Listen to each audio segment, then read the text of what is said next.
Bilo je snažno nekoliko posljednjih tjedana ovdje dok smo bili u učenju o tome kako zadržati svoje oslobođenje. To je učenje od 4 dijela i danas će biti posljednji dio. Išla sam jako duboko u to jer je ovo toliko važno. Jednako je važno kao i primiti oslobođenje, znati kako zadržati svoje oslobođenje, biti opremljen za čuvanje svog oslobođenja. Posebno zato što je ova vrsta duhovne hrane koja nije često ponuđena. Oslobođenje je danas toliko rijetko u tijelu Kristovu, pa zbog toga nema znanja, opremanja ni poučavanja u većini slučajeva o tome kako zadržati svoje oslobođenje. Tako često ljudi čuju, mogu biti oslobođeni i dođu puni žara i budu oslobođeni, aleluja, ali nemaju pojma da postoji sljedeći dio u svemu tome koji oni moraju učiniti, a to je biti namjeran u održavanju svoje slobode. Da moraju imati ulogu u tome, da moraju ovo shvatiti ozbiljno, jer ovo je duhovno. Govorimo o đavlu. Đavlo ne želi da ljudi budu slobodni, da ostanu slobodni. On ne želi da ljudi ostanu slobodni pa će pokušati ukrasti oslobođenje. Pokušat će se vratiti, kao što smo naučili u stihu u pismu koje kaže kada jedan demon ode, želi se vratiti s još većim brojem. Traži da vidi je li otvoreno, je li prazno, je li toplo. Kaže The Passion Translation drugim riječima da nije ispunjeno Duhom Svetim i nije iznutra preobraženo Duhom i ispunjeno Duhom, nego je ostalo isto kao što je bilo kada je demon otišao. Tada oni imaju zakonsko pravo da se vrate u duhovnom svijetu. Zato je ovo toliko važno, zato smo išli toliko duboko. Zato vas molim vas, vratite se i pogledajte kako održati svoje oslobođenje, prvi dio, drugi dio, treći dio, a danas će biti 4. dio. Također vas molim da označite ove video zapise, da spremite poveznice i da im se vraćate. Neka vam to postane praksa, vraćajte se, razmišljajte o njima, meditirajte, slušajte ponovo kako bi bili preobraženi, kako bi vaš bio obnovljen dok slušate riječ Božju, rema, izgovorenu riječ Božju i logos, riječ Božju koju dijelim u porukama. Amen. Aleluja.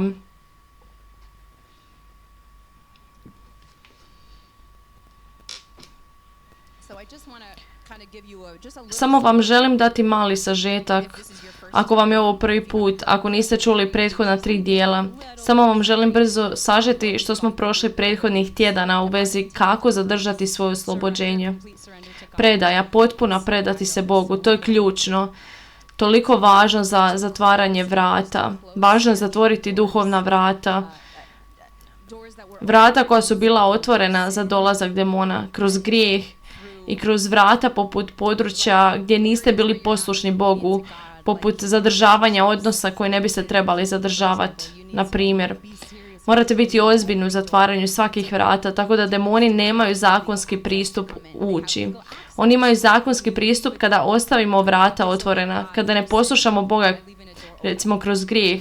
To može biti izgovaranje riječi smrti, to je također grijeh. Dakle, zatvorite vrata. Također, ispunite se Duhom Svetim. Govorila sam detaljno što to znači ispuniti se Duhom Svetim. Puno je toga u tome i možete to pronaći u prethodnim porukama, posebno u 2. Također, morate se sjetiti da smo pozvani biti dobar boj vjere i da smo u duhovnom ratu. Nismo nikada u duhovnom odmoru. Možda ste na odmoru u stvarnom životu, ali duhovno smo uvijek na bojištu. Uvijek smo u pripravnosti. To me podsjeća na mog tatu u mom rodnom gradu. Moj rodni grad ima 1200 ljudi u cijelom mjestu. Još uvijek nema signala za mobitel.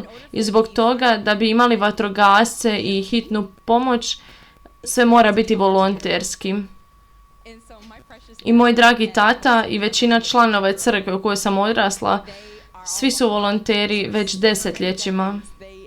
Mome tati bi se upalio plektron u 3 ujutro ili u 8 ujutro dok otvaramo poklone za Božić. Tata bi otišao kao hitna pomoć pomagati nekome ili kao vatrogasac gašiti požar. Besplatno, bez ikakve naknade. Čak i na božićno jutro. Ponekad je morao otići, sjećam se toga kao dijete. Tako je i u duhovnom svijetu.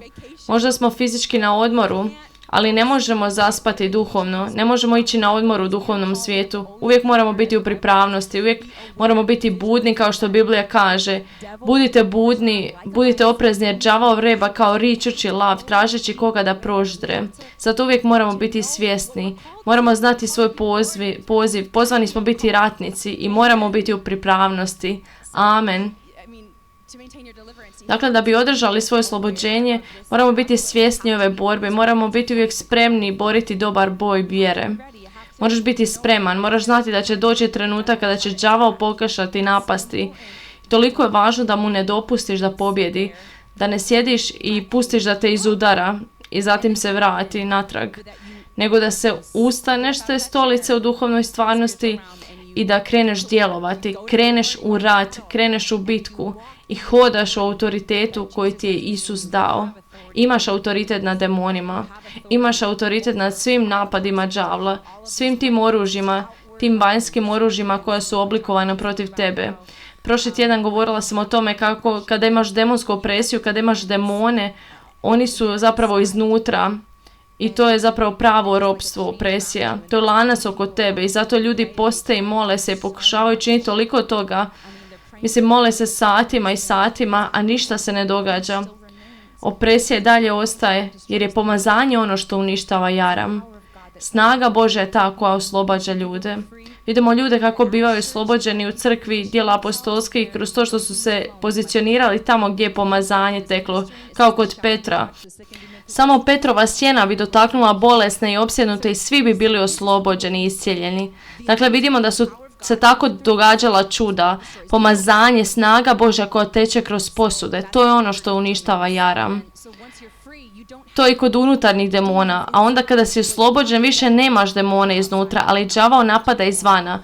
No više nisi u ropstvu i zato moraš paziti da ne podlegneš lažima đavla koji ti govori ja sam unutra i ti ne možeš ništa učiniti.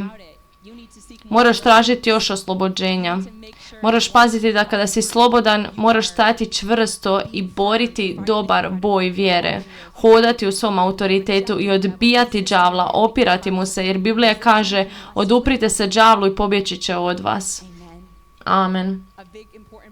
Jedan veliki važan dio održavanja svog oslobođenja je također da budeš posađen tamo gdje je Božja sila. Posađen u crkvi gdje je sila Božja, jer to je način kako ćeš primiti opremanje kako danas primaš.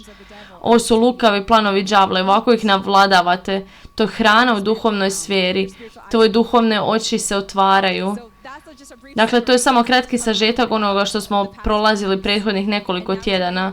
A sada danas dolazimo do sljedećeg važnog ključa za održavanje tvog oslobođenja, a to je da svjedočiš, svjedočiti. Svjedočiti o onome što je Bog učinio, svjedočiti o svom oslobođenju. Kaže u Otkrivenju 12:11 i pobjediše ga krvlju jagančevom, to je Isus, njegovom krvlju. I postoji i. Mi pobjeđujemo đavla zbog Isusove krvi u našim životima, zbog njegove milosti, zbog onoga što je učinio na križu, tako da sada imamo autoritet nad đavlom.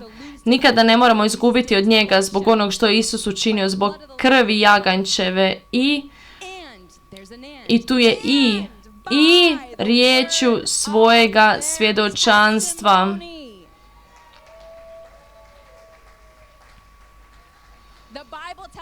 Biblija nam ovdje kaže da je to ključ kako biti pobjedonosan nad đavlom, kako nadvladati njegove napade, a to je svjedočenje.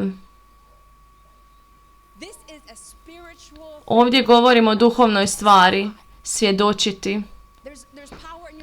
Postoji snaga u tvom svjedočanstvu. Mnogo nevjerojatnih snažnih stvari koje se događaju kada svjedočiš. Za početak, to je način na koji Bog dobiva najviše slave. Ako zadržimo svoje svjedočanstvo, možda dajemo Bogu slavu u drugim dijelovima svog života, ali ako ne svjedočimo, uskraćujemo slavu Bogu. On tada ne dobiva svu slavu. Dakle, ovo je način kako Bogu dajemo slavu. I pod broj 2, To je način kako ljudi bivaju spašeni. Tako će spoznati da je Isus stvaran, da je živ, da je pun ljubavi, da ih može osloboditi, da može ozdraviti ljude, iscijeliti ih. To je način na koji ljudi saznaju kada mi svjedočimo. Bog je učinio ovo za mene, moj život nekada bio ovakav, a sada je ovakav. I On te voli kao što voli mene. I Bog će učiniti isto za tebe što je učinio za mene. On će te također osloboditi i iscijeliti. Dođi k njemu, pruži mu priliku, traži ga i naći ćeš ga.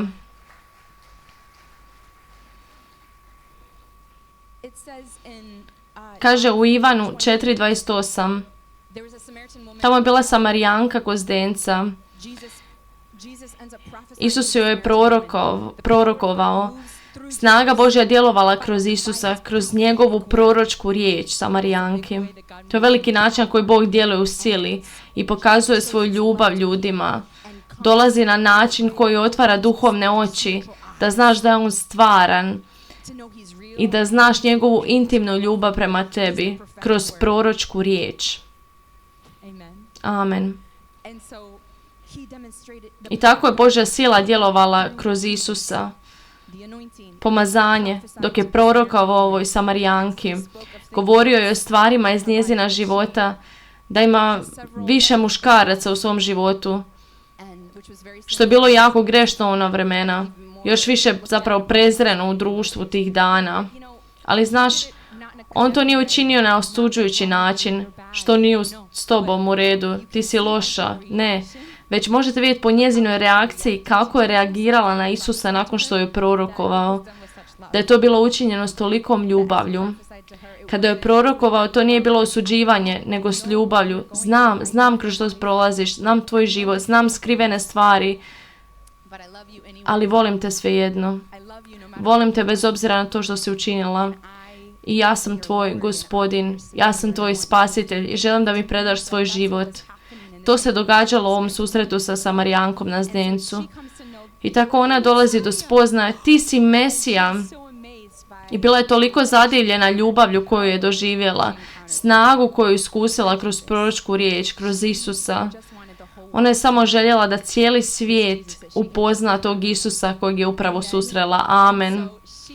I tako Biblija kaže, nakon ovog susreta s Isusom, Ivan 4:28, žena se vrati u grad i reče ljudima. Ona je ostavila svoj vrč s vodom, došla je jako daleko po vodu i samo ga je ostavila tamo. Jer je bila toliko preplavljena. Sve što je bilo važno bilo je svjedočiti. I kaže u stihu 29, dođite vidjeti čovjeka koji mi je rekao sve što sam ikad učinila, da nije možda on Mesija. Oni iziđu iz grada i krenu prema njemu. Mnogi Samarijanci iz tog grada povjerovaše u njega zbog svjedočanstva te žene. Mnogi Samarijanci iz tog grada povjerovaše u njega zbog čega? Zbog njezinog svjedočanstva. Njezino svjedočanstvo dovelo do toga da su ljudi bili spašeni, ozdravljeni, oslobođeni i dotaknuti od Boga. Njezino svjedočanstvo bilo je razlog. Rekao mi je sve što sam ikad učinila. Kada su Samarijanci došli k njemu, molili su ga da ostane s njima i ostao 2 dana. I zbog njegove riječi još ih je više povjerovalo. Rekoše ženi, ne vjerujemo više samo zbog onoga što si ti rekla. Sada smo sami čuli i znamo da je ovaj čovjek zaista spasitelj svijeta. Tako moćno je tvoje svjedočanstvo. Kada govoriš, ljudi prime mjeru vjere. Mjeru vjere koja je potrebna da im pomogne da traže Boga, da traže Isusa, kao što su i ovi ljudi učinili. Rekli su, moramo ga provjeriti zbog onoga što ona rekla. Sada imamo vjeru da ga i sami potražimo. I sada su ga i sami mogli susresti. I sada su mogli biti spašeni, ozdravljeni, oslobođeni, dotaknuti od Boga. Prema tome postoji moć u tvome svjedočanstvu. Moramo shvatiti koliko je to važno. To je jedan od najvećih načina koji Bog želi koristiti svoj narod, koristiti sve vas. Ali još nismo ni došli do druge moćne strane vašeg svjedočanstva. Ovo su 2 snažna dijela tvoga svjedočanstva, ali također To je način kako pobjeđuješ đavla. To je još jedna moćna stvar koju tvoje svjedočanstvo čini. I tako ono što se zapravo događa je kada ti ne slijediš Božje zapovjedi kroz njegovu riječ, koje su ti sada bile otkrivene kroz ovo učenje posljednjih nekoliko tjedana. Amen. Kada sam podijelila s vama svaki ključ kako zadržati svoje oslobođenje, to nije bilo samo moje ljudsko govorenje, nego dolazi iz Božje riječi. To je otkrivenje od Duha Svetoga na temelju Božje riječi. I kada sada slijediš sve te zapovjedi od Boga, sada zaista razumiješ što to znači, imaš otkrivenje sada. Kada to učiniš, ono što se događa jest, đavao vidi da se ne može vratiti. Demoni vide da se ne mogu vratiti. Kao da su sva vrata zatvorena, jer si slijedio ono što ti je Bog rekao da učiniš kako bi zadržao svoju slobodu i bio predan njemu. Ali ako postaneš lijen u jednom od tih područja, to postaje kao otvorena vrata za đavla. To postaje, ovako su se demoni vratili jer si ne zanemario taj ključ. Dakle, tvoje svjedočanstvo, kaže, oni su pobjedili krvlju jagančevom i riječju svojeg svjedočanstva. To je jedan od velikih ključeva, da kada svjedočiš doslovno u duhovnoj dimenziji, kao da su vrata zaključana. I kao da su svi ti različiti ključevi koje učimo, različita vrata s bravama. I još jedna su sada vrata zatvorena i zaključena. Đavao se ne može vratiti unutra, demoni se ne mogu vratiti unutra kada svjedočiš. Amen. I zato je ovo toliko važno da primiš ovo otkrivenje, da podijeliš svoje svjedočanstvo i da ga podijeliš svim svojim srcem. Da ga podijeliš koliko Bog želi da ga podijeliš. Da imaš snagu i radost da dijeliš svoje svjedočanstvo jer imaš ovo otkrivenje. Da će sve ovo dobro doći iz toga što dijeliš. Bog će dobiti slavu, mnogi će biti spašeni, izlječeni, oslobođeni i nijedan demon se ne može vratiti u tebe. Ovo je način kako pobjeđujem đavla, svjedočenjem. Zato je važno da primiš ovu riječ danas, jer ti treba otkrivenje. Neki od vas vaše svjedočanstvo doživljavaju samo kao formalnost. Ne shvaćate koliko je zapravo moćno i koliko je ključno za vaš život, za vaše duhovno zdravlje i da ostanete slobodni. Amen. I zato danas želim podijeliti kako svjedočiti, kako ispravno svjedočiti, jer možeš to učiniti mlako. I u duhovnom svijetu to se ne računa. Radiš minimum u dijeljenju svog svjedočanstva. Da, Bog je dobar, spasio me. Svjedočio sam, to se računa. Važno je kako dijeliš svoje svjedočanstvo. Za neke od vas imate različite dijelove svojih svjedočanstva, postoje različiti dijelovi vašeg života gdje je Bog djelovao, ali želim govoriti konkretno o oslobođenju i susretima s Božjom silom koji su vas stvarno promijenili. Kako ih ispravno podijeliti? Za neke od vas neki dijelovi vašeg svjedočanstva su vam ugodni za podijeliti, ali za neke postoje drugi dijelovi svjedočanstva koji su vam jako neugodni za podijeliti. Ali svejedno ih trebate podijeliti da biste pobjedili. Morate razumjeti da, iako vam je neugodno pred mnogim ljudima to dijeliti, ali ako želiš pobijediti đavla, ako želiš da Bog dobije slavu, ako želiš da te Bog koristi da spasi druge, moraš izaći iz svoje zone udobnosti i svjedočiti o tome. Amen. Ne srami se Isusa. Ne srami se Isusa, svog osloboditelja, svog iscijeljitelja. Za mene, moje svjedočanstvo, za mene postoje neugodni dijelovi u njemu. Neugodni u činjenici da znam da se nekim ljudima neće svidjeti moje svjedočanstvo. Znam da će me neki odbaciti zbog mog svjedočanstva. Time mislim, na primjer, Na primjer, moja priča nije normalna, nije tipična, jedinstvena je. Ali koliko od vas zna da nam treba nešto jedinstveno i novo da Bog učini u crkvi danas? Ako ne vidimo Božju silu, ako ne vidimo iscjeljenje i oslobođenje, to znači da nam treba nešto novo. A obično mnogi ljudi ono što je novo doživljavaju kao čudno, neobično i pogrešno. Često im je to neobično jer toga prije nikad nisu vidjeli. Ta jedinstvenost doživljava se kao loša ili pogrešna. To je sumnjičav farizejski pristup, mindset. To je krivo, to je suprotno od dječjeg duha. To nije biti poučiv. No trebali bismo biti poput djece i znati da imamo toliko toga za naučiti, da nam je toliko toga potrebno od Boga. Postoji novo otkrivenje koje nam je potrebno od Boga.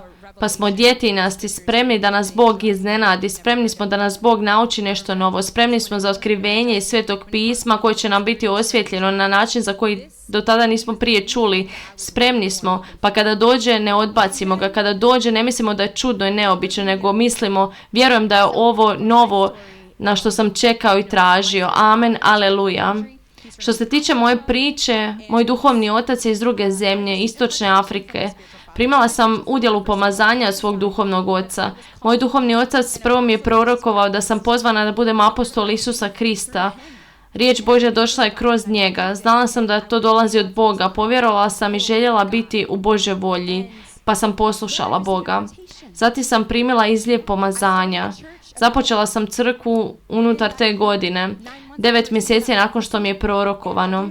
Isprva nisam vidjela Božju silu, kako opipljivo djeluje svake nedjelje, nisam vidjela ništa. A onda, oko 9 mjeseci nakon što sam započela crkvu, primila sam više pomazanja. Učinila sam žrtvu, putovala sam svom duhovnom ocu, proroku doktoru Jer Daviju, u njegovu crkvu u Tanzaniju, Istočnu Afriku. Došla sam gladna, u iščekivanju da primem pomazanje, postala sam gladna, željela sam vidjeti kako Bog silno djeluje u Los Angelesu crkvi, da dotiče ljude. I vidjela sam silu Božju kako djeluje kroz mog duhovnog oca u njegovoj crkvi među tisućama ljudi. Vidjela sam Božju silu kako se kreće kao nikada prije. Znala sam da je udjela pomazanja stvarna. Znala sam da je to jedan od načina na koji Bog otpušta svoje pomazanje. Došla sam s iščekivanjem i gladna i primila sam, pala sam unatrag pod silom Božjom i odmah sam bila drugačija. Ušla sam u avion, let od 24 sata i sve što sam mogla raditi bilo je čitati Bibliju i moliti. Bila sam u žaru, dobivala sam otkrivenje koje nikad prije nisam dobivala dok sam čitala riječ. Taj 24-satni let i obično si zapravo toliko umoran da gledaš filmove i slično, ali cijelo vrijeme ja sam čitala Božju riječ i molila i plakala Bogu da djeluje u moći kada se vratim. Tijekom cijelog puta osjećala sam, wow, već sam promijenjena od ove udjele pomazanja, aleluja. Bila sam duhovno potpunija i ispunjena vatrom Duha Svetoga. Zatim kada sam se taj tjedan tu nedjelju vratila u crkvu, bila sam u takvom iščekivanju kao nikad prije i Chantal još nije došla tada u crkvu, ali njezina majka je bila prva koja je došla, njezin otac. I taj dan njezinoj majci sam stavila ruku na glavu kod oltara i ona se srušila unatrag pod Božjom silom. Ja sam bila šokirana. Nikada prije nisam vidjela da Bog djeluje kroz mene kao posudu na taj način do tog trenutka. Od tada nadalje proročko pomazanje došlo je na mene. Počela sam moliti za ljude i riječi su mi dolazile, što se nikad ranije nije događalo. Nikad nisam vidjela ništa proročki, nijedan proročki znak do toga trenutka nakon što sam primila pomazanje. I ta osoba je počela plakati dok sam molila za nju. Zatim sam se molila za drugu osobu, isto se ponovilo. Bili su duboko dirnuti i riječi su jednostavno dolazile. To se dogodilo nakon primanja udjele pomazanja. Onda me Bog proveo kroz sezonu u našoj crkvi, sezonu od nekoliko godina, oko 4 godine, pročišćavajuće vatre, oblikovanja i pripreme za obećanje, pripreme da preporod izbije, da budem preobražena na Božju sliku gdje me Bog treba da bih mogla dobro voditi i brinuti se o njegovim ovcama. Amen. Morao je postojati proces, tako da sam nekoliko godina, 4,5 godine, sam čekala obećanja. Ali je to bilo oko 3 godine. 3,5 godine samo sam služila svaki tjedan. A naša crkva je bila vrlo mala i vidjeti kako se Bog kreće dosljedno od tog dana kada sam primila pomazanje. Vidjela sam kako se dosljedno kreće u smislu proročke službe, ljudi su bili dotaknuti proročkom riječi, a ponekad bi padali unazad po Božjom silom i Bog bi samo radio u njima. Događalo se krštenje u Duhu Svetom, ali nismo vidjeli više od toga. Slava Bogu za to, jer je to bilo toliko u usporedbi s većinom mjesta, ali nismo vidjeli nikakvo oslobođenje, nikakve demone koji se manifestiraju, nikakvo iscjeljenje ili svjedočanstvo o iscjeljenjima. To me Bog vodio kroz taj proces pročišćavanja i gradio moju vjeru da ću ga poslušati bez obzira na sve, bez obzira na to koliko ću plodova vidjeti, bez obzira na to koliko uspjeha ili osjećaja da idemo prema naprijed. 4,5 godine nakon što sam prvi put čula proročanstvo da sam pozvana biti apostol i doseći nacije, i 3,5 godine nakon te proročke riječi, također moj duhovni otac je prorokovao da je preporod sada. Tako da je prošlo mnogo godina do tog trenutka kada se prvi demon manifestirao i bio istjeran na našoj crkvenoj službi. I to pomazanje je raslo u meni i udjela pomazanja je nastavila teći u meni do tog trenutka kada je Bog bio spreman djelovati. Pomazanje je raslo u meni, ali onda je postojao određeni trenutak kada je Bog htio osloboditi novu razinu, da se demoni manifestiraju. Amen. To se dogodilo tog dana, 21. ožujka 2021. godine. I nakon toga su se brane otvorile. To pomazanje koje je raslo u meni sada je neprestano teklo. Demoni su se manifestirali na svakoj službi, ljudi su bili oslobođeni na svakoj službi, a 2 mjeseca kasnije 300 ljudi je došlo, preporod je izbio, ljudi su bili oslobođeni posvuda i od tog dana je samo raslo. Otprilike prije 2 godine samo raste i raste. Amen. I tako veliki dio mog svjedočanstva kako sam primila ovo pomazanje od Boga i kako vidimo da demoni bježe i ova sva nevjerojatna svjedočanstva, ovo nevjerojatno svjedočanstvo djeteta oslobođenog autizma u Švedskoj zbog pomazanja koje je djelovalo online. Ključ, razlog, veliki razlog ima veze s činjenicom da ja imam duhovnog oca. Nevjerojatnog duhovnog oca. Nikad nisam vidjela srce poput Isusova kao što ga ima moj duhovni otac. Od karaktera do onoga kako hoda u autoritetu Kristovu. To je moj duhovni otac. I tako sam primila pomazanje i primila opremanje kroz njega. Bog ga je upotrijebio, baš kao što je Bog upotrijebio Pavla za Timoteju i Iliju za Elizeja, da me opremi, da me nauči stvari u duhovnoj sferi, da znam hodati u autoritetu u duhovnom svijetu i da znam kako stvari funkcioniraju u duhovnom svijetu. I moć Božja udjeljena je u meni. Veliki razlog za ovo je činjenje stvari na Božji način. Amen. Aleluja. Veliki razlog za sve ovo, da smo svi ovdje danas, je što sam poslušala Boga i radila stvari na njegov način. Kada je Bog progovorio tu riječ kroz proroka, primila sam je kao istinu Božju. Umjesto da budem skeptična i kritična, znam da to dolazi od Boga i kada me Bog vodio da budem pod njim kao duhovno dijete, rekla sam da, jer to je bio Božji plan, Božja volja. Nije bilo slučajno. To ne funkcionira u smislu imati duhovnog oca i majku. Nije kao tko je moj omiljeni, nego Bog te vodi. Amen. I bila sam poslušna i stalno sam se morala poniziti kako bi mogla naučiti i biti opremljena. bez starog tereta i religioznog kofera, nego sam se ispraznila i dopustila Bogu da me pouči novim stvarima kroz mog duhovnog oca. I nastavila sam se poniziti kao duhovno dijete, kako bi mi Bog mogao povjeriti pomazanje. To je veliki razlog zašto Bog ima ovaj sustav otpuštanja pomazanja, kao što vidimo kod Ilije i Elizeja, kao što vidimo kod Mojsija, Jošue, Pavla i Timoteja, jest taj da dođemo pod pomazanje koje teče, gdje nas Bog vodi i da služimo tamo, da budemo ponizni tamo i opremljeni tamo, a zatim pomazanje kreće teći. Veliki razlog zašto je Božji sustav takav je taj što je to glavni način na koji nas može poniziti.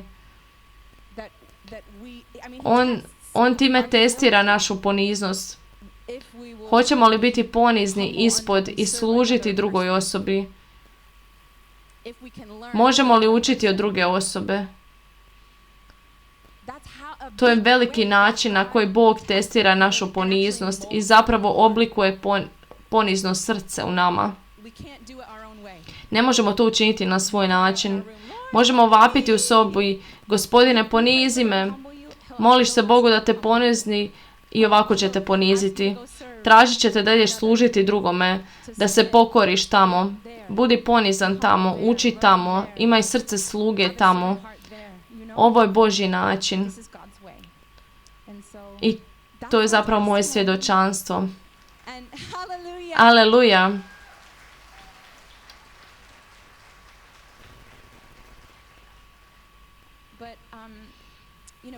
Ali znate, Isus je došao na taj novi način. On je bio stolar, njegov otac je također bio stolar i dolazi iz Nazareta na koji se gledalo s visoka. A znate što su govorili? Iz Nazareta ne može doći ništa dobro. On nije bio očekivani Mesija, nije bio očekivani pomazanik, nije izgledao onako kako su očekivali. Nije došao iz mjesta odakle se očekivalo da će Mesija doći. I to je zapravo bio veliki razlog zašto su ga mrzili, zašto su ga odbacili. To je veliki razlog zašto su farizeji mislili da on dolazi od đavla i da je lažni prorok. Govorili su da koristi demonske moći da istjeruje demone. To je bila čista laž. Izmišljena laž. Veliki razlog zašto su to radili je taj što je Isus bio neočekivan, drugačiji, nov, čudan i bizarno im se činilo i tako je i danas. Bog će doći na isti način danas. Bog koristi slabe i glupe stvari da posrami mudrost ovoga svijeta. On će učiniti da budemo iz mjesta kao što je Nazaret, gdje nas ljudi odbacuju. Ali Bog se tako kreće i to je za naše dobro, dio našeg procesa poniznosti, da budemo odbacivani od mnogih ljudi. Ovako se Bog i danas kreće. Tako vidim u svom životu osobno. Ali moja pozadina, ja nisam išla u biblijsku školu. Prije nego što me Bog pozvao, htjela sam biti kršćanska pjevačica, kantautorica i glumica prije toga. Prije nego me Bog pozvao, kada ljudi vide moju pozadinu, ne misle da ima smisla. Ima puno slabih i glupih stvari da bi me ljudi mogli odbaciti zbog moje prošlosti, kako izgledam i odakle sam po mojoj pozadini. Također, moj duhovni otac dolazi iz Istočne Afrike, iz Tanzanije, s potpuno drugačijom kulturom. To je potpuno drugačija kultura u njihovoj crkvi, njihov način rada, njihov način davanja časti, njihov način uzimanja i davanja priloga. S toliko različitih aspekata je drugačija kultura. Ne na nebiblijski način, nego je drugačija kultura. Ali isto kao što je bilo u Isusovo vrijeme, kada su stvari izgledale čudno i drugačije s Isusom, kada ljudi vide različite kulture i načine rada, često puno puta proglase nebiblijski. Misle da je to pogrešno, loše, čudno, nebiblijski. A đavao to voli koristiti, tu sumnju ljudima, da bi bili kao farizeji, da stvaraju pogrešne priče i lažne narative. U svakom slučaju sve to rečeno zbog mog duhovnog oca, zato što je on iz druge kulture i ljudi u crkvi, u tijelu Kristovu također ne razumiju toliki princip udjeljivanja pomazanja od duhovnih očeva i majki. Ne razumiju te određene principe važne u Božjem kraljevstvu, poput davanja časti. Amen. Davanja časti gdje čast pripada, kako Biblija kaže. Toliko mnogi članovi tijela Kristova danas i ne znaju taj stih ili ga nisu pročitali. Pa zbog svega toga ponekad me ljudi odbacuju zbog mog duhovnog oca. Samo zato jer je iz druge kulture i oni ne razumiju. I pojavljuju se razne priče i slično.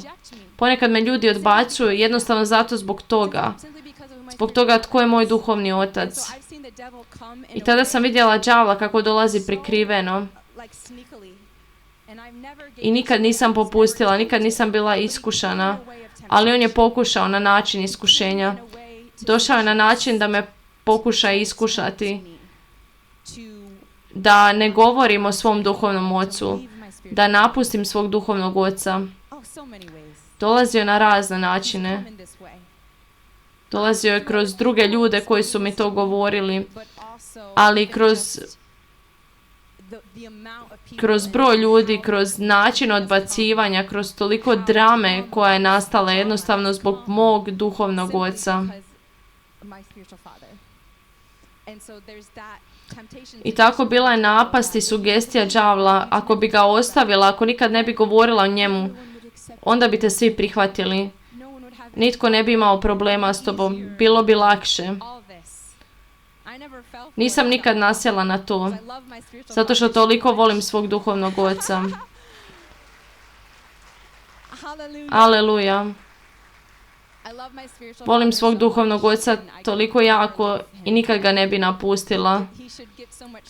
On zaslužuje toliko poštovanja, časti. Isus naravno dobiva svu slavu. On dobiva svu slavu. Ali u smislu kako je moj karakter oblikovan, kako sam bila opremljena, kako mogu vidjeti u duhovnom području, kako se pomazanje kreće u meni, proročko usmjerenje, Bog je njega snažno koristio.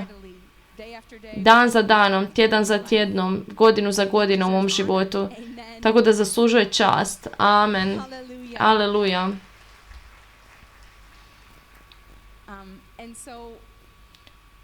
Prema tome, nikad nisam osjetila napast da to učinim, no jasno sam mogla vidjeti da je to ono što je đavao pokušavao, jer poznaje ovaj važan princip.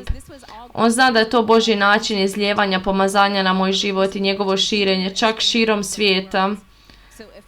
I ako bih prestala, ako ne bih svjedočila ili ne bih potpuno dijelila svu istinu, pomazanje bi presušilo.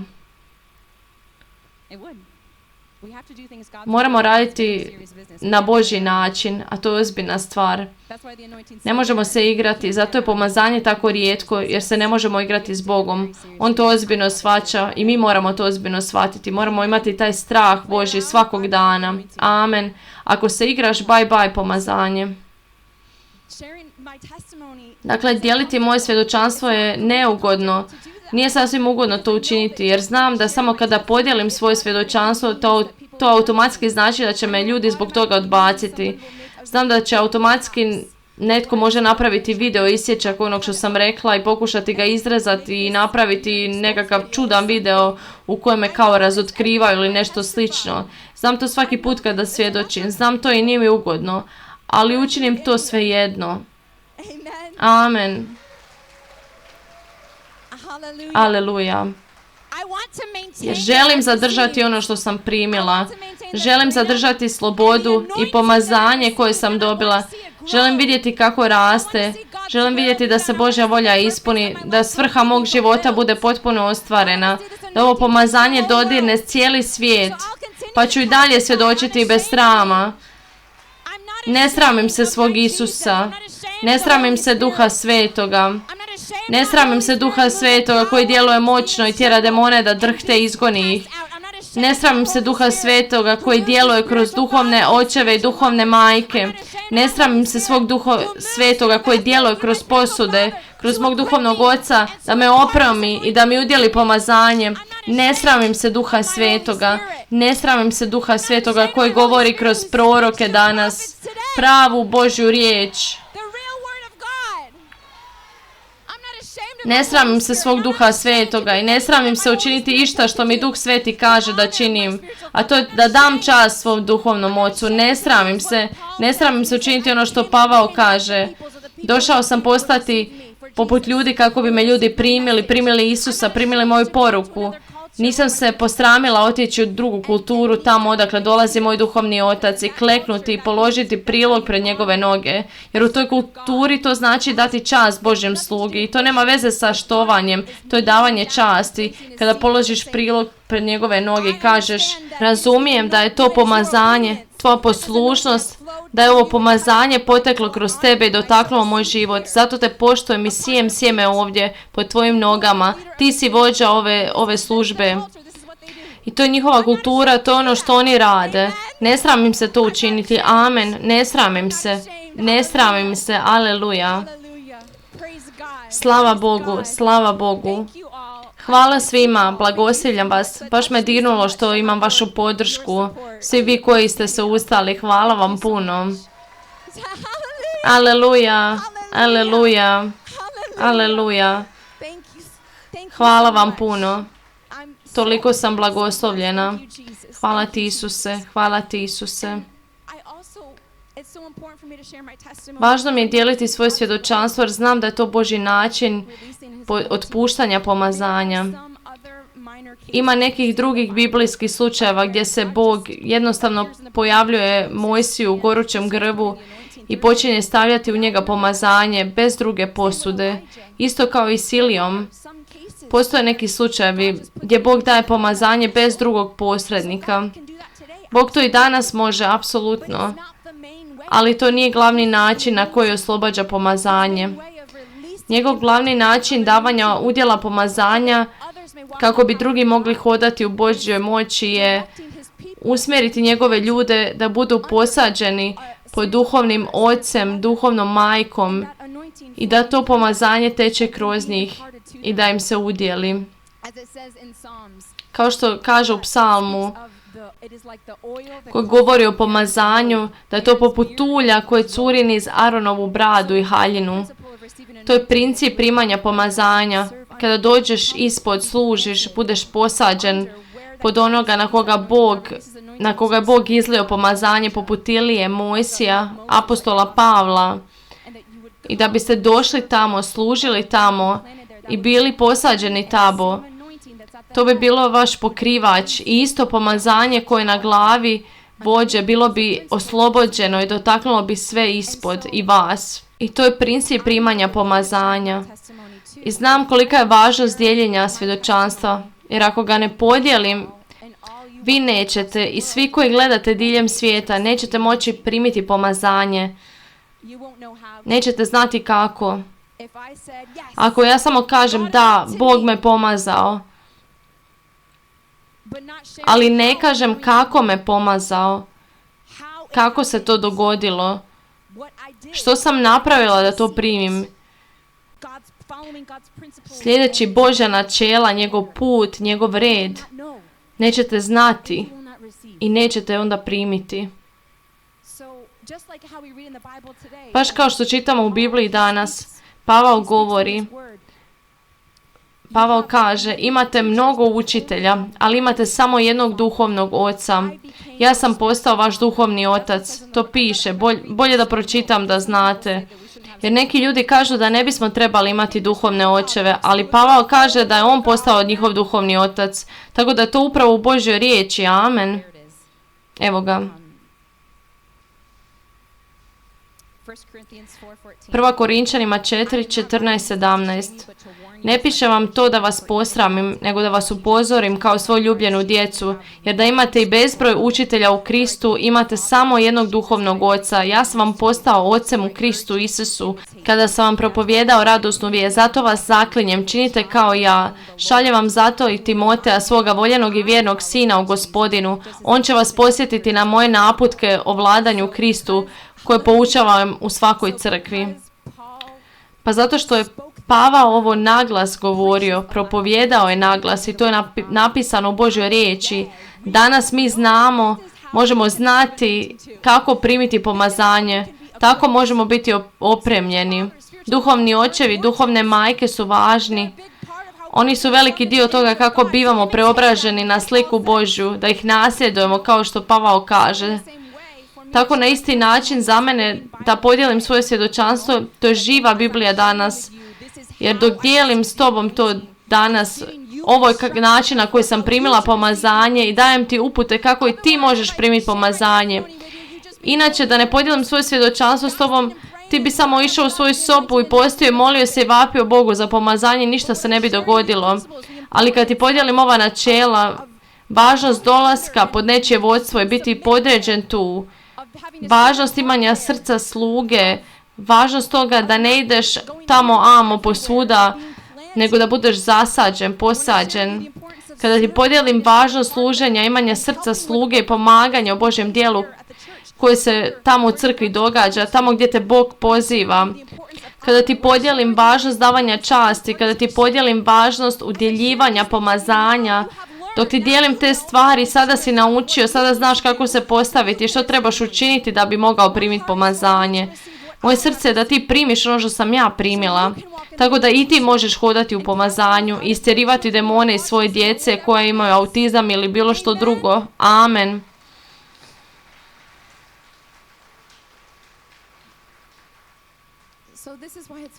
Zato je jako važno da podijelimo svoje svjedočanstvo.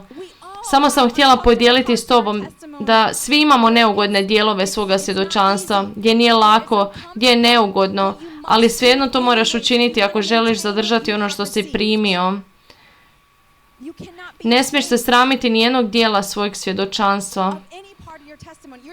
Tvoje svjedočanstvo uključuje kako to izgleda, manifestacije, i zato mi u crkvi dijelimo videe, jer to je za Božju slavu. Svjedočanstva se objavljuju kako bi ljudi bili spašeni i dovedeni Isusu.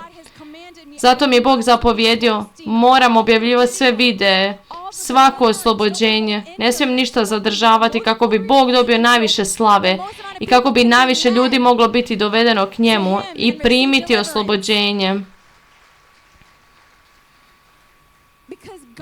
Jer Bog djeluje u svakom oslobađanju drugačije, svako svjedočanstvo drugačije.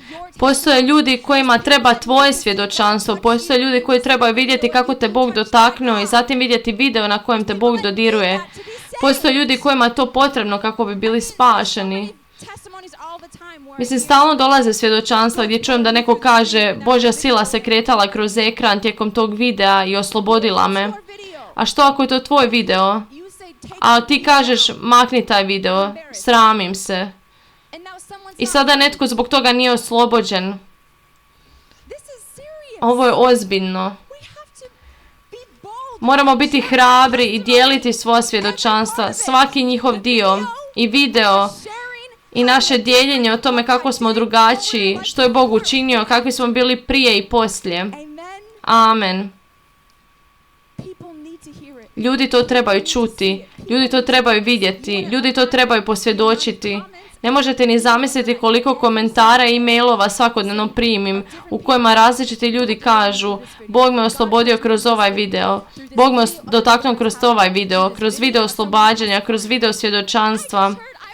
Baš sam nedavno čula, ne mogu prestati slušati ova svjedočanstva o tome što je Bog ovdje učinio, kako su videi dotaknuli ljude. Mislim da ste to bili vi, Gospodine. Silazila sam niz stepenice, čula sam vas kako govoriti. Mislim da je to bio Weston. Vidio sam tvoj video, dotaknuo me, promijenio me. I promijenio je mnoge ljude. I ne mogu to izbjeći, zar ne? To se dogodilo. Aleluja. Aleluja.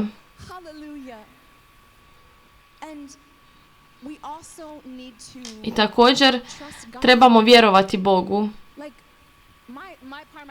Kao dio mog svjedočanstva znam da kada dijelim svoje svjedočanstvo to razljuti đavla. To znači da će on poslati ljude da me odbace i napadnu i da boli. Zato što sam podijelila svoje svjedočanstvo. Ja to znam. Ali također znam da mogu vjerovati Bogu. Da oružje koje se kuje protiv mene neće uspjeti. Možda će biti neugodnosti, ali isplati se. Isplati se biti u Božjoj volji zbog nagrade koja dolazi i svih blagoslova za kraljevstvo koji dolaze jer je svjedočanstvo podijeljeno. I zato što mogu zadržati ono što sam primila. Bog će biti vjeran da zaštiti. Dijelim ovo jer znam da neki ljudi imaju strahove. Brige i strahove u vezi dijeljenja svog svjedočanstva. Imaju strahove i brige u vezi dijeljenja svog trenutka oslobođenja. Možda stvari koje su se odrekli. I đavao dolazi šapće u uho. Pokušava unijeti strah. Što ako ova osoba vidi to? Što ako ona osoba vidi to? Đavao može čak reći, možda to pravno nije dobro, netko će te tužiti jer si se odrekao ovoga ili onoga. Ali moraš vjerovati Bogu. Bog ne kaže, možda je bolje da ne podijelim ovo moje čudo.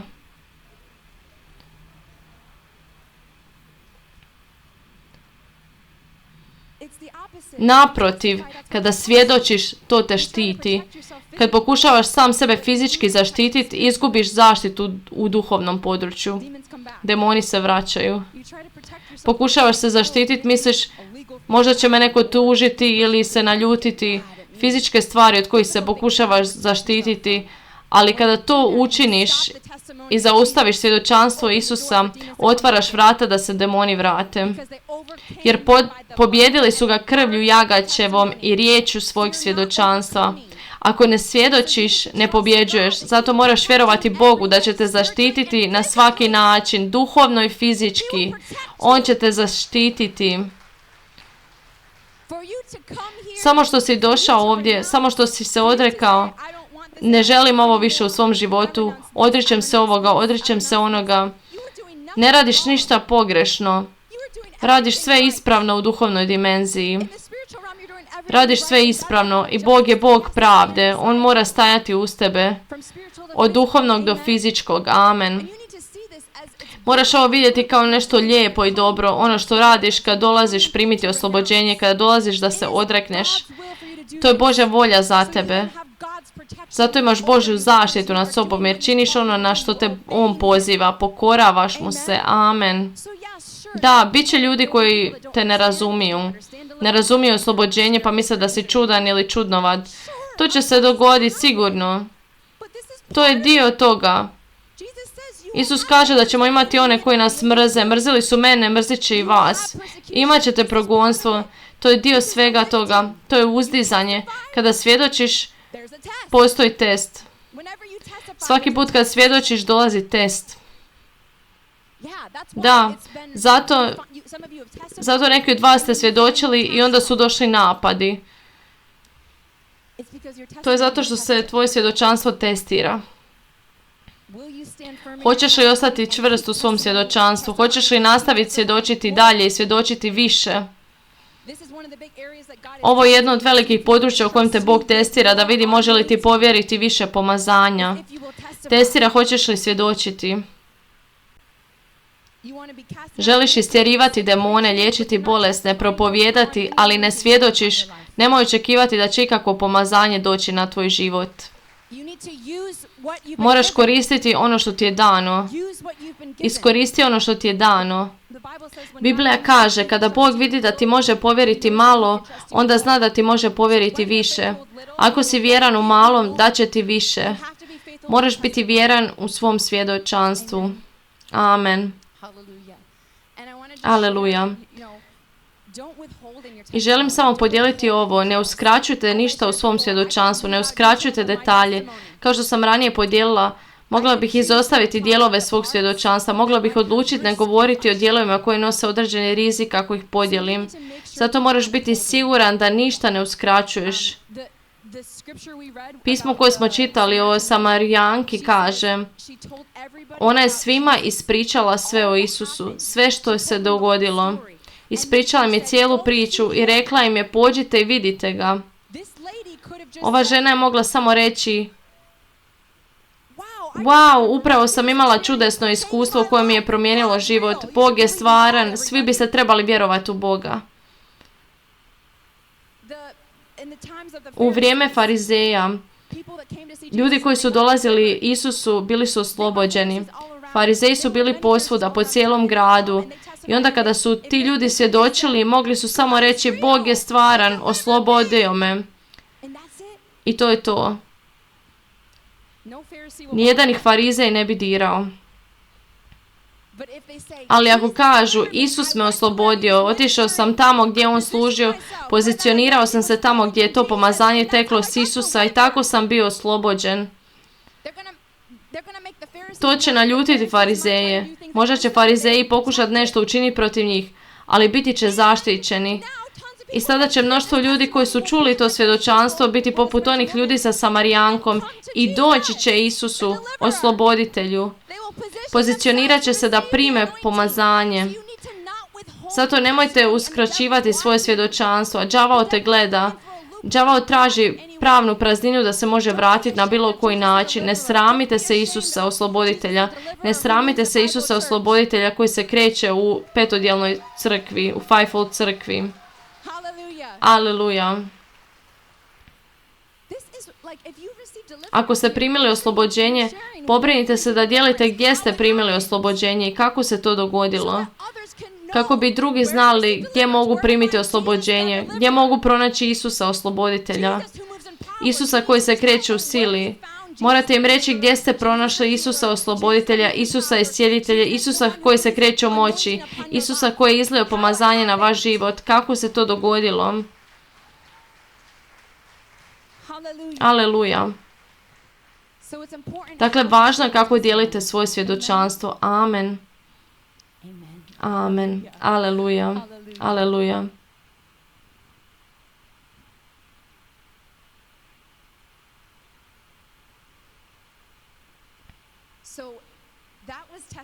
To je bilo svjedočanstvo. Jeste li svi uzbuđeni podijeliti svoje svjedočanstvo danas? Ili sada? Jeste li sada uzbuđeni da ga podijelite? Svake nedjelje mi snimamo svjedočanstvo. Myra, koja upravo sada hoda prema naprijed, savršeno tempirano, hvala ti Duše Sveti. Ona snima svjedočanstva svake nedjelje odmah nakon službe. Dođite k njoj nakon službe. Ako imate planove danas, onda planirajte učiniti to sljedeći tjedan. Snimite svoje svjedočanstvo. To je veliki dio kako ćete zadržati svoju slobodu. Amen. I dijelite svoje svjedočanstvo na društvenim mrežama. Nemojte se sramiti Isusa. Dijelite u dubinu kako vas je oslobodio. Napišite to. Snimite video. Napravite ažurirano svjedočanstvo godinu dana kasnije ili ako vas je Bog oslobodio još nečeg, pobrinite se da i to podijelite. Pobrinite se da podijelite sve što je Bog učinio. Oslobodio me od ovog i ovog. Podijelite sve, napravite popis, ne izostavljajte ništa. Amen. Aleluja. Dijelite riječju gdje god možete, sa svojim prijateljima, obitelji, suradnicima. Dijelite. Ako ljudi razgovaraju s vama, ako vide razliku u vama, recite mi u čemu je razlika koju vide. Ako neko govori kako ima anksioznost, depresiju, a Bog vas je oslobodio od tih stvari, možete im reći, znaš li da sam i ja imao strašnu anksioznost i depresiju, ali znaš što se dogodilo? Bio sam oslobođen od tih stvari i evo kako se to dogodilo. I ti možeš biti slobodan. Ova vrsta razgovora trebala bi biti dio vašeg života, uključujući vaše svjedočanstvo. To je vaše najveće svjedočenje. Amen. I tako stalno zadržavate svoje oslobođenje dok to činite. Ako osjećate poticaj, nisam dugo dijelio svoje svjedočanstvo, trebali biste ga podijeliti, ažurirajte ga, podijelite ga opet na društvenim mrežama, snimite novi video, podijelite stari video, amen. Nastavite pobjeđivati đavla riječju svojeg svjedočanstva, aleluja.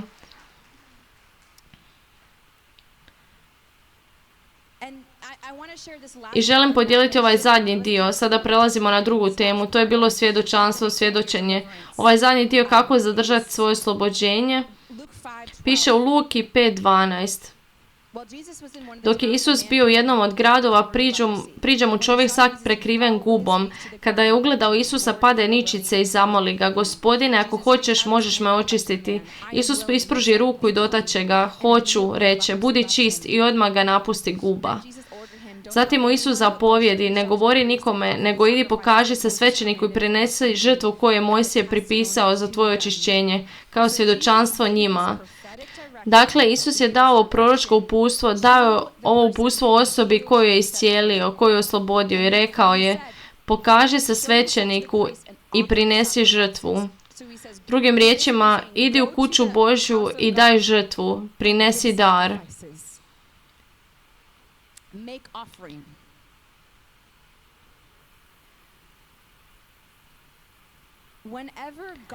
Kada god Bog učini nešto veliko za tebe, uvijek bi mu trebao zahvaliti. I to stvarno zahvaliti.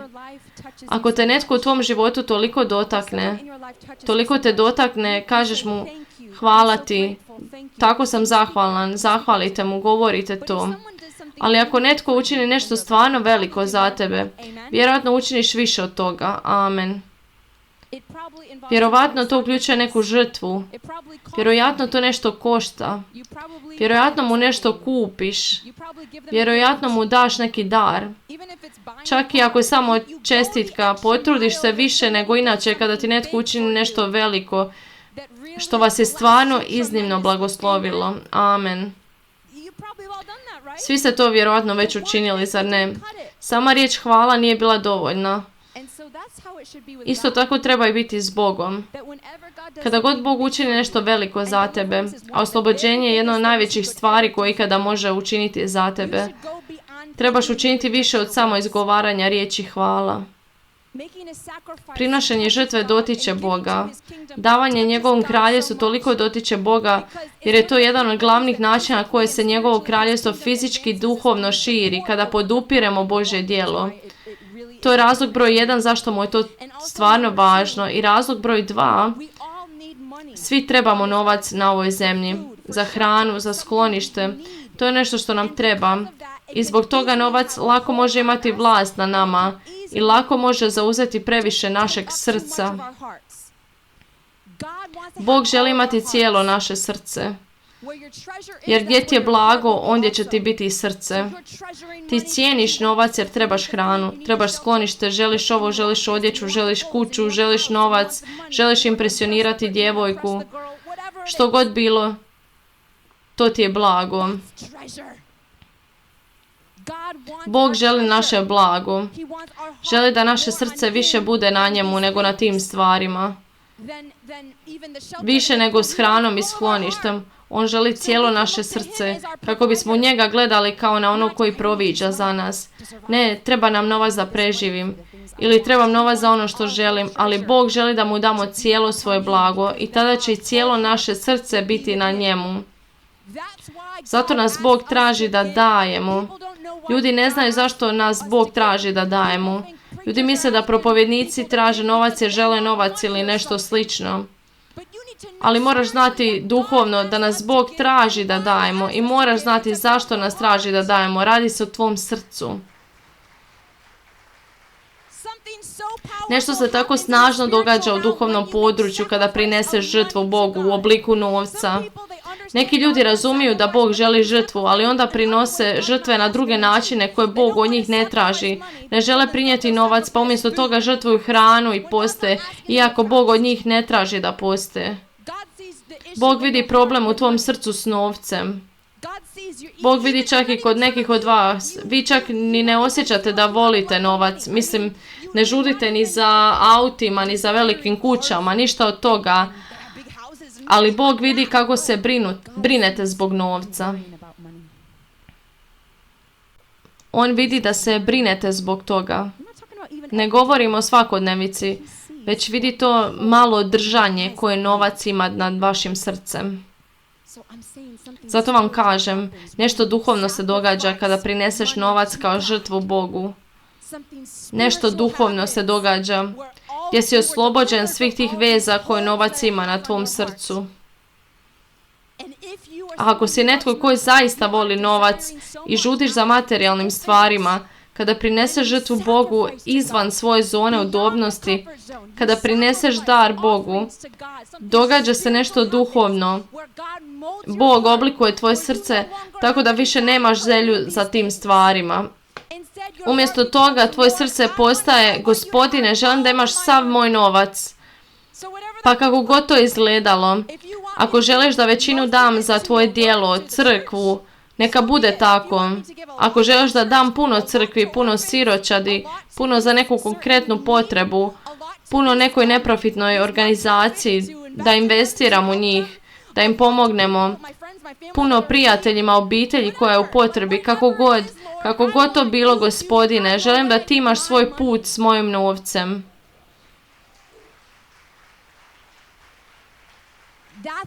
To bi trebalo biti naše srce.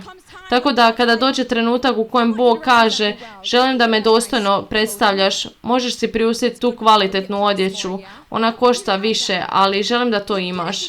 Ti to uzimaš jer te Bog vodi, a ne zato što kažeš: to je moj novac, ja to želim. I želim izgledati dobro zbog sebe. Ali kada Bog ima tvoje cijelo srce u pogledu novca, tada te on savršeno vodi. I kada kupuješ nešto skuplje, bilo da je to odjeća ili čak auto, to je vođeno od Boga i ima svrhu, da se Bogu da slava i da budeš svjetlo svijetu. Amen. Amen. Želim samo ukratko s vama podijeliti načelo davanja prinosa, davanja novca Bogu. Želim podijeliti s vama zašto je to jedno od načela, opće načelo. To je zapovjed od Boga da donosimo desetinu i da budemo darežljivi, da dajemo više od 10%, da budemo velikodušni. Amen. Dakle, ovo je samo opće načelo koje dijelimo davanju, koje mnogi ljudi ne znaju duhovnu istinu iza toga. I bili su toliko oštećeni, indoktrinirani stvarnim zloupotrebama koje su prošli ili svjedočili, loše upravljanje sredstvima u crkvama i slično, ali i zbog religijskog duha. Vrijeme je da znaš zašto Bog želi da daš, kako bi mogao ispravno davati, kako bi te Bog mogao blagosloviti, kako bi mogao žeti život u izobilju. Amen. I također, kako bi mogao zadržati svoje oslobođenje. Kada daješ Bogu, nakon što te Bog oslobodi, trebaš mu dati sjeme zahvalnosti. Trebaš to gledati kao sjeme zahvalnosti. Ne nužno sjem da mi se demoni ne bi vratili. Ne. Kažem, to bi trebalo biti sjeme zahvale. Hvala ti, Gospodine, što si ovo učinio za mene. Ali također kada god siješ, ti žanješ. To je načelo. Kada si oslobođen, to pomazanje, to snažno pomazanje koje te oslobodilo, ti trebaš još tog pomazanja u svom životu da ti pomogne. Jer đavao želi doći natrag. Prema tome trebaš više pomazanja zaštite u svom životu. Više pomazanja koje će te opremiti da ti duhovne oči budu otvorene, da razlučuješ đavolske taktike. Da, primio si pouku u crkvi, ali trebaš još tog pomazanja, da ti duhovne oči budu još više otvorene i da ono ostane u tebi. Amen. Zato trebaš imati ovu objavu. Bio sam oslobođen, želim ozbiljno shvatiti svoje oslobođenje. Posijat ću posebno sjeme zahvale i znam da dok sijem ovo sjeme, iako je to samo zahvalnost Bogu, jer on zaslužuje žrtvu zahvale, želim dati čast tom pomazanju, toj Božjoj sili ovdje, tom Božjem dijelu koje se ovdje događa. Želim odati čast tom pomazanju za ono što je Bog učinio za mene. Amen. Ali također znam da će doći žetva, znam da ću žeti pomazanje, da će to biti specifično pomazanje povezano s tim sjemenom, pomazanje koje će mi pomoći da zadržim svoje oslobođenje. Amen. Dakle, kada te Bog oslobodi, trebaš mu dati sjeme zahvale, zahvaljujući mu što te oslobodio, uz tu objavu da će doći više pomazanja u tvoj život koji ti je potrebno da bi ostao slobodan. Trebao bi neprestano sijati sjeme Bogu, zahvaljujući mu što te oslobodio. S određenim sjemenom, s nakanom, želim još ovog pomazanja da mi pomogne da ostanem slobodan i da hodam u ovom izobilnom životu, da rastem u pomazanju. Amen. Aleluja. Aleluja. Slava Bogu. Slava Bogu.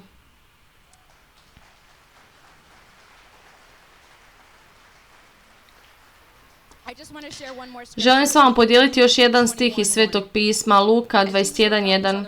Isus je u hramu promatrao bogataše kako ubacuju milostinju u kutiju.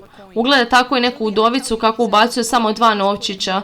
Zaista vam kažem, ta je siromašna udovica ubacila više nego svi ostali skupa, jer svi su oni dali od svojeg viška, a ona je tako siromašna dala sve što je imala.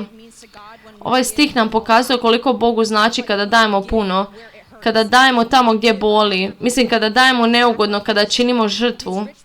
Ti bogataši su davali novac, ali ako imaš $1.000.000 i daš 1.000,